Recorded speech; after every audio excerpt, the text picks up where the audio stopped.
Muito bem, doutor Fernando Gomes já está aqui conosco para nos ajudar a termos saúde mesmo neste momento de pandemia, de enfrentamento dessas adversidades. Qual o assunto que eu trago agora e que você pode participar com a gente? Hashtag correspondente médico. Luz solar. Neste momento de pandemia, como tem muita gente isolada, presa dentro de casa, a gente costuma ver muitas pessoas longe, né, do céu, do sol. Então, a minha pergunta é a seguinte, doutor: até quanto pode afetar no nosso sistema nervoso, na nossa vida, a falta de luz solar, a falta de tomar aquele solzinho na pele? Olha só, Elisa, a luz solar é algo extremamente importante para a manutenção de uma vida saudável. Isso porque a gente tem um relógio interno dentro do cérebro chamado hipotálamo e o contato com a presença da luz solar e o contraste do dia e da noite faz com que esse relógio biológico funcione de uma forma adequada. Um segundo ponto muito importante, como você falou, do contato da luz solar com a pele, tem relação com a vitamina D. E a vitamina D, que acaba sendo, na verdade, um hormônio, relaciona-se também com o sistema imunológico. Então, neste momento em que a gente tenta estimular ao máximo possível o nosso sistema imunológico para combater uma eventual infecção, é de suma importância o contato com a luz solar. Eu quero aproveitar e já lhe fazer uma pergunta. Entrou uma foto aqui anterior, aqui a gente tem alguém tomando um sol ali na janela, mas na foto anterior, o que aparecia? A pessoa com os braços na janela. Aí o que eu lhe pergunto? Existe assim, se você puser o punho exposto ao sol, você já consegue adquirir a tal da vitamina D ou é o corpo inteiro? Existe isso? A pele, na verdade, como um todo, ela tem a capacidade de fazer essa conversão da vitamina D. Quanto mais superfície de pele você expõe à luz solar, melhor. É lógico que existem critérios, até mesmo orientados pela Organização Mundial de Saúde, como, por exemplo, 10 minutos ao dia, que seja antes das 10 horas da manhã ou depois das 16 horas. Lembrando sempre que a exposição em excesso pode deixar o indivíduo sujeito, por exemplo, numa situação de risco do câncer de pele. Mas, na verdade, é necessário o contato com a luz solar. Então, tanto a luz solar que entra através da minha retina e impressiona o meu sistema nervoso central, como também através da pele.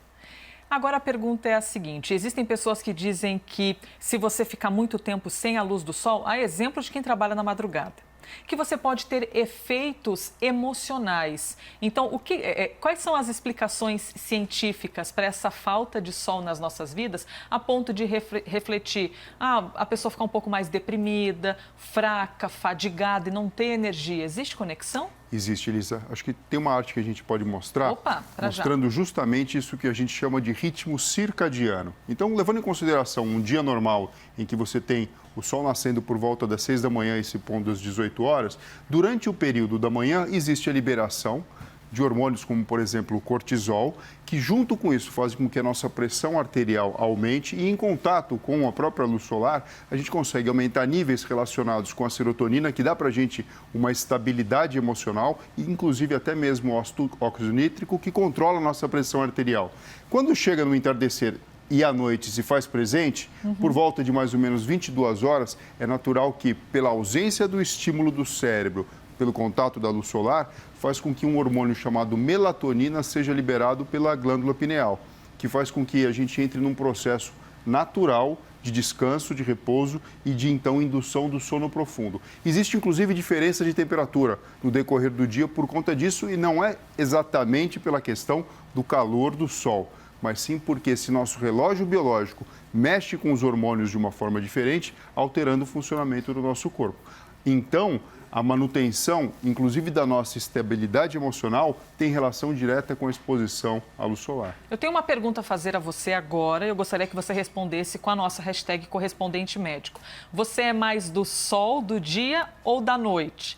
Por que eu pergunto isso? Porque com certeza alguém que está nos assistindo agora na CNN deve ter aquele sentimento: nossa, eu funciono muito melhor à noite eu consigo me concentrar, de dia eu não sou ninguém, eu não posso acordar cedo. Cientificamente, doutor, existe alguma explicação para algumas pessoas serem mais noturnas e outras mais diurnas? De fato, existe essa diferença. Isso, obviamente, tem uma influência genética. Você pode até tentar induzir o seu comportamento a mudar, mas existe alguma coisa muito maior do que simplesmente a sua vontade. O relógio biológico ditado pelo funcionamento do hipotálamo, acaba sendo o centro dessa resposta. Então, algumas pessoas conseguem ter um nível de concentração maior, sem distração, por questão de ruído do ambiente durante o período da noite, e inclusive conseguem ser mais criativas, ao passo que outras precisam do período do dia para ter essa concentração máxima. Mas, em geral, a maior parte das pessoas, por volta da hora do almoço, um pouquinho antes, conseguem ter um pico de concentração muito bom. Isso porque, quando vai chegando perto do momento da alimentação, hormônios do próprio aparelho digestivo, como, por exemplo, a grelina, começam a mudar o nosso comportamento, fazendo com que a gente venha buscar o próprio alimento. E, com isso, a nossa distração acaba aumentando. E depois da alimentação, como existe todo o processo de desvio de energia para o aparelho digestivo, o nosso cérebro também não fica lá, assim, tão concentrado. Mas isso varia. É uma sonequinha de vez em quando. Exatamente, né? Acaba sendo necessário. Quem é que nunca passou por isso, né? Depois do almoço, eu não vou dormir, eu vou me dedicar, eu não vou dormir hoje, porque vem ali um desejo de um sono. 10 horas e 32 minutos, quase virando 10 horas e 33. Vamos para o nosso próximo tema. E agora eu chamo meu colega Felipe Boldrini para nos falar mais a respeito deste tema, porque o Hospital Albert Einstein proibiu os médicos de receitarem cloroquina para pacientes com o novo coronavírus. Diga então, Felipe.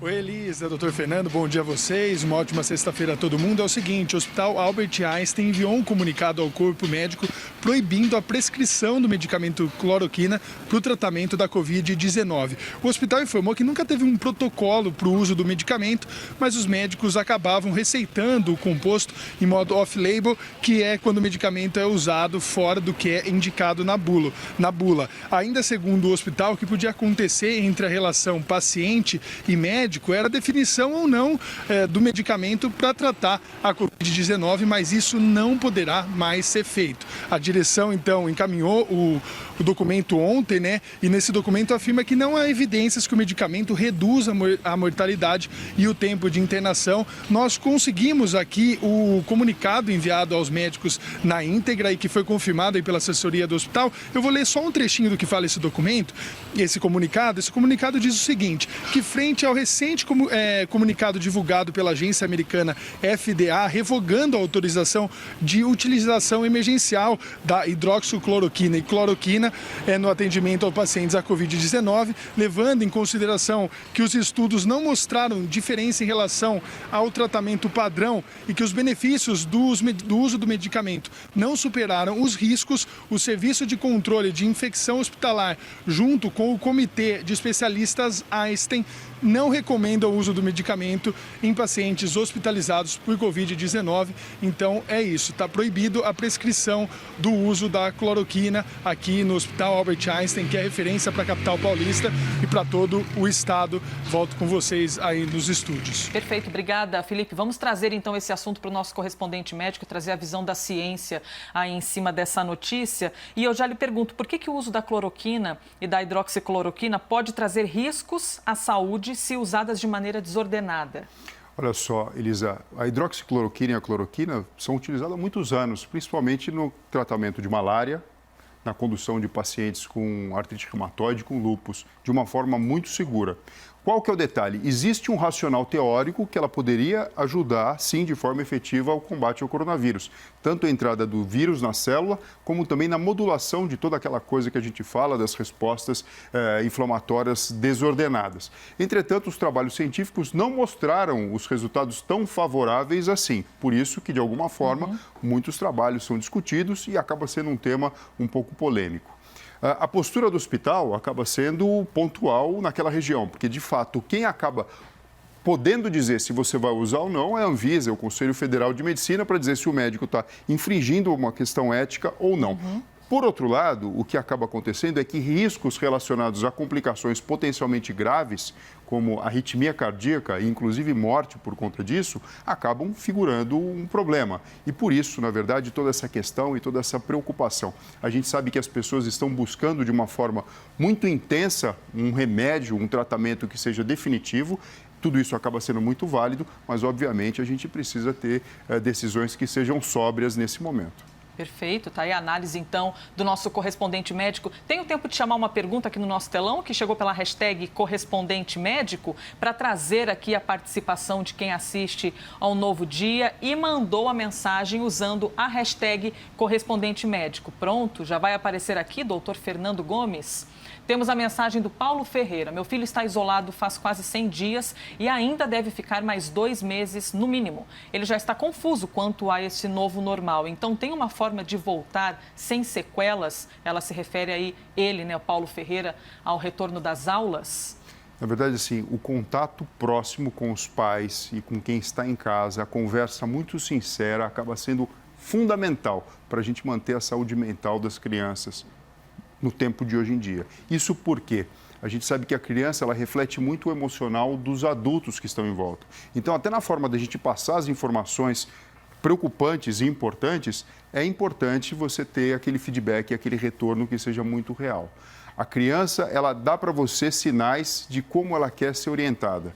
Então, a gente não deve aumentar, mas também a gente não deve diminuir o problema. Temos mais uma pergunta aqui, vai dar tempo de fazê-la? Muito bom, a gente adora trazer a participação de vocês. Vai aparecer aqui no telão mais uma pergunta que chegou pela hashtag correspondente médico.